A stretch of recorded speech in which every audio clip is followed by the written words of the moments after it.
अस्सलाम वालेकुम नाज़रीन, क्या हाल है? ठीक ठाक है। मैं ठीक हूँ, उम्मीद है आप लोग भी ठीक होंगे इंशाल्लाह ताला। आज की जो मैं रेसिपी आपके पास लेके हाजिर हुई हूँ वो करेले गोश्त हैं। ये मैंने 3 पाव गोश्त है तकरीबन, और ये मैंने प्याज वगैरह पहले से काट के रख ली है। तो अब हम इसको पहले गोश्त को, ज़ाहिर है जैसे आपको पता है कि गोश्त को गलाना होता है, हम इससे पहले ये गोश्त को देगची में डालते हैं। बिस्मिल्लाहिर्रहमानिर्रहीम। क्योंकि ये चिकन नहीं है, चिकन और तरह से पकाया जाता है और मटन और तरह से। क्योंकि ये मटन है तो इसको सारी चीज़ें डाल के तो प्रेशर में पहले इसको गलाना पड़ेगा। ये सारा कुछ ये मैंने डाल दिया और ये नमक मिर्च है। ये देखिए 1 टेबल स्पून मिर्ची है, 1/2 टेबल स्पून नमक और 1/2 टी स्पून हल्दी है, और ये सूखा धनिया है 1 टेबल स्पून। अब हम इसमें थोड़ा सा पानी ऐड करके तो इसको ढक्का लगा के तो गलने के लिए चूल्हे के ऊपर रख देते हैं। जी नाज़रीन, देखिए जैसा कि मैंने बताया आपको, करेले गोश्त मेरी आज की रेसिपी है। तो मैंने करेलों को पहले से छील के काट के नमक ला के रखा था। मैंने इनको धो लिया, तकरीबन घंटा एक इसको नमक लगा रख दिया। इसमें से वो सारा कड़वापन निकल जाता है। और ये जैसा आपको पता है कि प्याज तो लाजमी स्लाइस के लच्छों में काट के तो ये पड़ता है। अब हम इसको फ्राई करते हैं और इनको काट लेते हैं, फिर मिलते हैं आपसे। जी नाज़रीन, जैसा कि मैंने आपको बताया, मैंने एक तरफ ये गोश्त को प्रेशर में गलने के लिए रख दिया। अब दूसरी तरफ मैंने देगची रखी है, नीचे आग जला दी है। अब इसमें डालेंगे हम ये देगची तकरीबन गर्म हो गई है, तो अब हम इसमें ऑयल डालेंगे। बिस्मिल्लाहिर्रहमानिर्रहीम। ये इनको जो करेले हैं इनको ये एक लौंग भी इसमें गिरा हुआ था। जैसे ही ये ऑयल गर्म होता है तो हम इसमें करेले डाल लेते हैं। मेरे तकरीबन आधा किलो करेले थे, तो ये मैंने बिस्मिल्लाहिर्रहमानिर्रहीम इनको धो के अच्छी तरह पानी निचोड़ लिया हाथों से। अब हम इसको फ्राई करते हैं।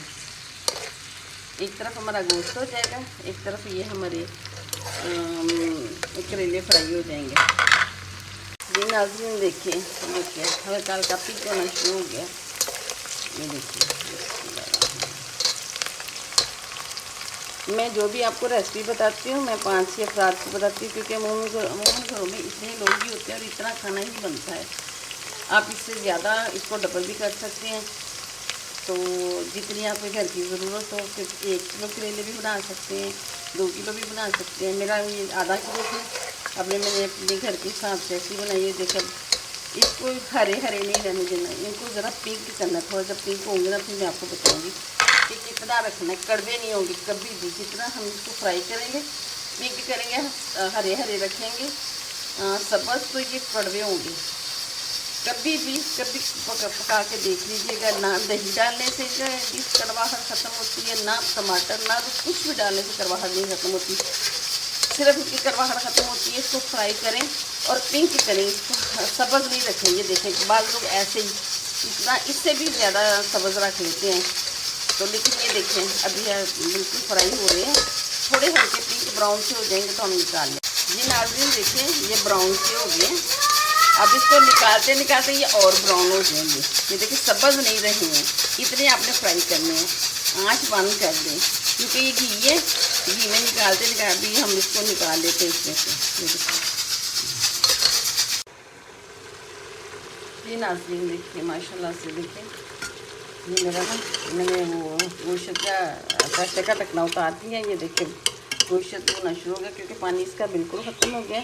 अभी जो थोड़ा बहुत पानी है वो भी भूनने से निकल जाएगा। इसके बाद हम इसमें घी डालते हैं। ये नाज़रीन देखिए इसका पानी ख़त्म हो गया। तो जो हमने करेले फ्राई किए हैं ना, उन्हीं का जो घी बचा है ना, वही हम इसमें डालेंगे। ये देखिए बिस्मिल्लाहिर्रहमानिर्रहीम।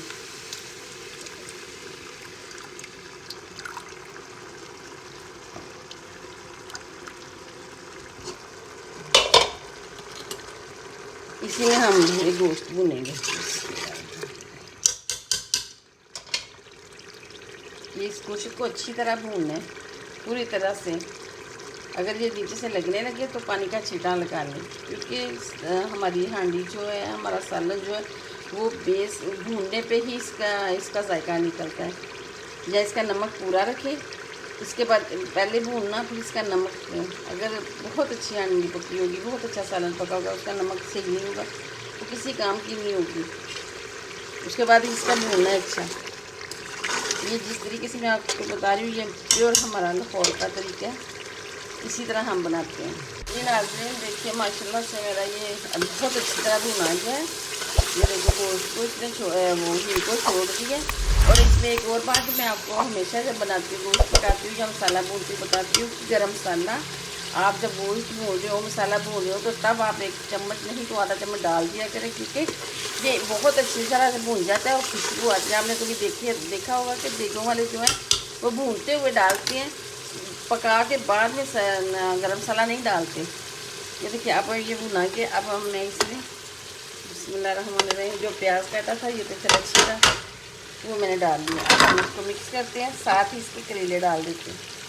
ये देखिए नाज़रीन ये ऐसे भुने, ये देखिए करेले ऐसे थे। अब इसके करेलों को भी साथ ही डाल दिया और मिक्स करते हैं। ये नाज़रीन ये देखिए ये मिक्स कर लिया, हम इसको बार बार मिक्स करेंगे। ये ऐसे इसको बार बार मिक्स करेंगे। और इसकी आग हमने बिल्कुल जैसे चावल बनाते हैं धीमी कर देनी है। जैसे ये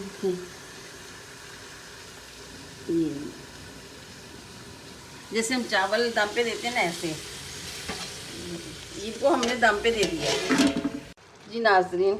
ये देखिए मैंने दम दिया हुआ था। मेरे ये जो दम देने का मकसद सिर्फ ये होता है कि ये जो प्याज है ना, ये ज़रा सॉफ्ट हो जाए, तो इसका ना कच्चापन ख़त्म हो जाए। ये अब प्याज सॉफ्ट हो गया माशाल्लाह से। ये देखिए मेरे दाल करेले पक गए। अब हम इसको डिश आउट करते हैं जी नाज़रीन। माशाल्लाह से देखिए मेरा ये करेले गोश्त बिल्कुल तैयार है। अब हम इसको डिश आउट करते हैं।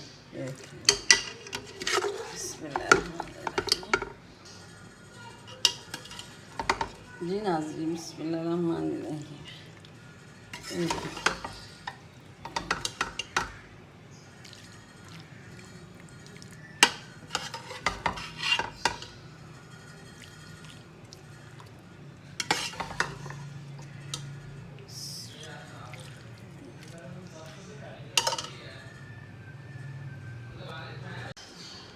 जी नाज़रीन देखिए माशाल्लाह से मैंने इसे डिश आउट कर दिया, बिल्कुल खाने के लिए तैयार है।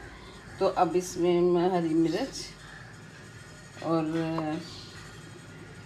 हरा धनिया इस पर छिड़क देते हैं। तो वैसे तो जब उतारना हो उससे पहले ही हरा धनिया छिड़कते हैं, गरम मसाला तो दम दे देते हैं, लेकिन क्योंकि हमने इसे डिश आउट करना होता है तो इसीलिए फिर बाद में ऊपर भी डालते हैं, अच्छा लगता है जी नाज़रीन।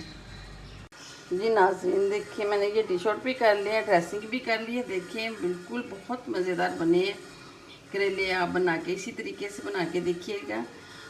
ये मटन करेले हैं, बीफ करेले भी सेम ऐसे ही बनते हैं जैसे मैंने मटन करेले बनाए हैं।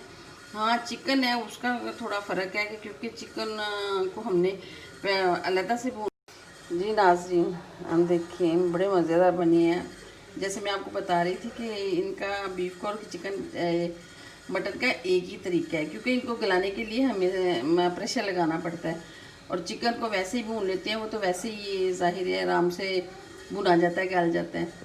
तो ज़रूर इसी तरीके से बनाइएगा और देखिएगा। और करेले कभी कड़वे नहीं होंगे, इसलिए इनको पिंक करना है आपने, लाइट ब्राउन करके फिर निकालने, हरे नहीं रखने। जब आप हरे रखेंगे तो कड़वे होंगे। इसके साथ चटनी बनाइए, रायता बनाइए, तंदूर की रोटी के साथ, घर की रोटी, जैसे भी आप चाहें इस्तेमाल करें। बहुत मज़ेदार, ज़रूर बनाइएगा और बताइएगा कैसा लगा। इजाज़त दीजिए, अल्लाह।